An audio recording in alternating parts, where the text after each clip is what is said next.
Assalamualaikum warahmatullahi ta'ala wabarakatuh. Alhamdulillahi rabbil alamin. Wassalatu wassalamu ala ashrafil anbiya'i wal mursalin wa ala alihi wa ashabihi ajma'in.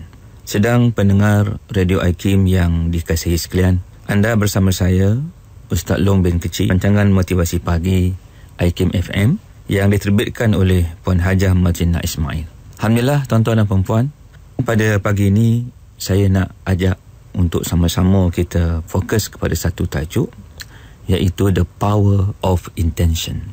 Tuan-tuan, intention dalam bahasa Inggeris, dalam bahasa Melayu niat. Tetapi kita lihat hari ini bila kita cakap niat, dalam minda kita niat itu hanya sekadar untuk mengesahkan amal ibadat kita. Kita melihat niat itu hanya sebatas untuk sahkan ibadat kita. Sehingga akhirnya niat itu hilang rohnya. Nabi bersabda, innamal a'malu binniyat. Sesungguhnya amal itu bergantung kepada niat. Sebab itu tuan-tuan dan perempuan, penting untuk sama-sama kita mengembalikan semula kefahaman kita tentang peranan niat. Sebab apabila kita faham tentang peranan niat, maka ia akan menjadi asas untuk akhirnya menolak kita untuk menjadi insan-insan yang cemerlang. Cemerlang di dunia, cemerlang di akhirat. Sebagai contoh tuan-tuan dan puan, untuk kita mudah faham, kita ambil kisah Datuk Azhar Mansur kita. Datuk Azhar Mansur kita adalah merupakan pelayar pertama daripada negara kita yang telah berjaya mengelilingi dunia secara solo dengan menggunakan kapal layar. Baik, cuba sama-sama kita fikirkan apa yang telah menolak Datuk Azhar Mansur untuk meredah lautan yang luas, ombak yang besar. Tuan-tuan dan perempuan, rahsianya adalah the power of intention. Niat yang telah menolak beliau untuk akhirnya mampu meredah berbagai bentuk kesusahan, kepayahan. Sebab itu, bila kita bercakap tentang niat, sebenarnya dia berkaitan dengan komitmen, berkaitan dengan iltizam. Sebab itu bila kita lihat anak kita lah, kita tanya anak kita, nak, besok besar nak jadi apa sayang? So anak kita kata nak jadi doktor, ada kata nak jadi engineer dan sebagainya. Tapi kalau kita lihat, dia banyak main, dia banyak tidur, banyak lepak, banyak masa depan TV dan sebagainya, akhirnya kita akan melihat bahawa anak ini nak jadi doktor, kalau begitu keadaannya, ianya tidak akan menjadi realiti. Itu hanya akhirnya menjadi angan-angan saja. Sebab itu niat ini, tuan-tuan dan perempuan, dia ada dua. Kita boleh katakan niat ada dua. Satu, niat yang hidup. Satu, niat yang mati. Niat yang mati ini niat yang tak mampu untuk menolak kita, untuk merealisasikan perkara yang kita niatkan itu menjadi kenyataan, menjadi realiti. Tapi niat yang hidup ni adalah niat yang mampu untuk menolak kita, untuk menterjemahkan dalam bentuk tindakannya, usahanya, sehingga akhirnya menjadi realiti. Sebab itu niat yang mati ini akhirnya dia akan menjadikan apa yang kita harapkan itu menjadi angan-angan, menjadi utopia saja, menjadi harapan-harapan kosong saja. Kita lihatlah, kita kadang-kadang every year, setiap tahun baru kita buat azam baru, kita buat tekad baru. Tapi sejauh mana apa yang kita azamkan itu menjadi realiti.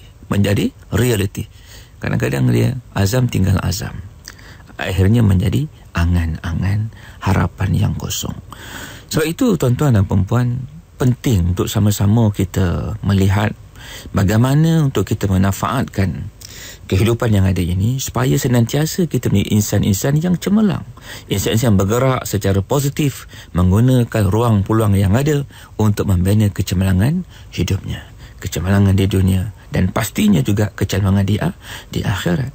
Kalau kita lihat contoh-contoh kehidupan mereka-mereka yang lebih awal daripada kita yang Allah datangkan ke dunia ini.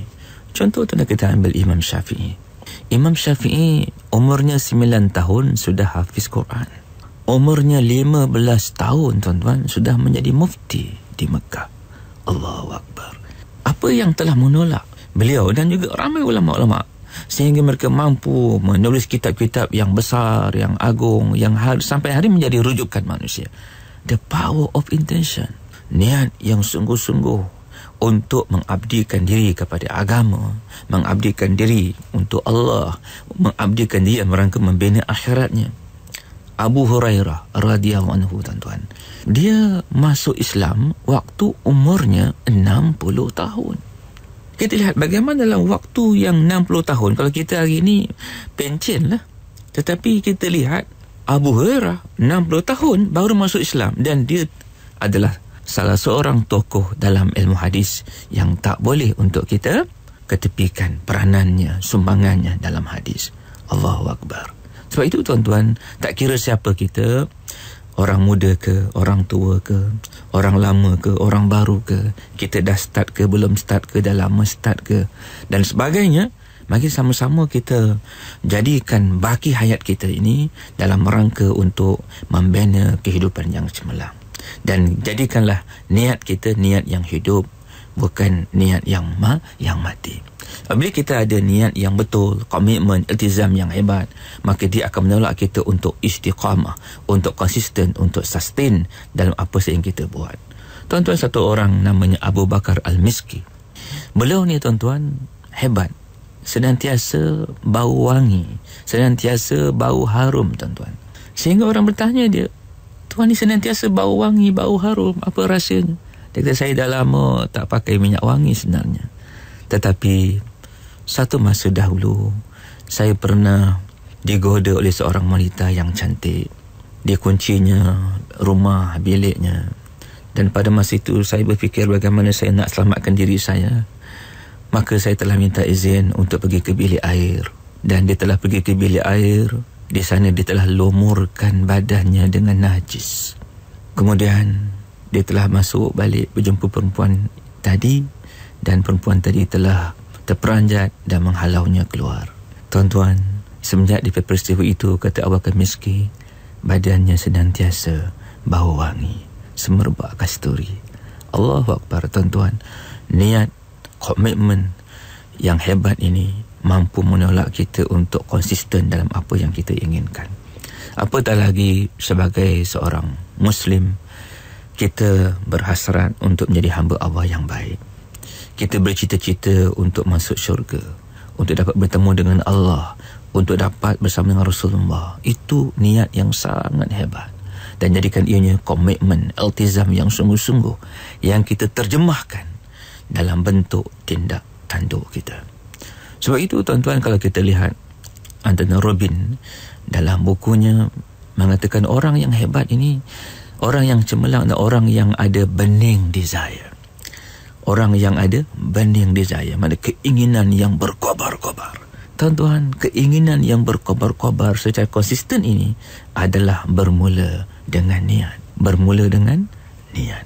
Sebab itu, marilah sama-sama kita pastikan niat itu dapat kita manfaatkan sebagai sumber motivasi, sumber inspirasi ke arah membina kecemerlangan diri kita di dunia, di kubur, di mahsyar, di sirat, dan akhirnya kita ke syurga Allah Subhanahu wa taala.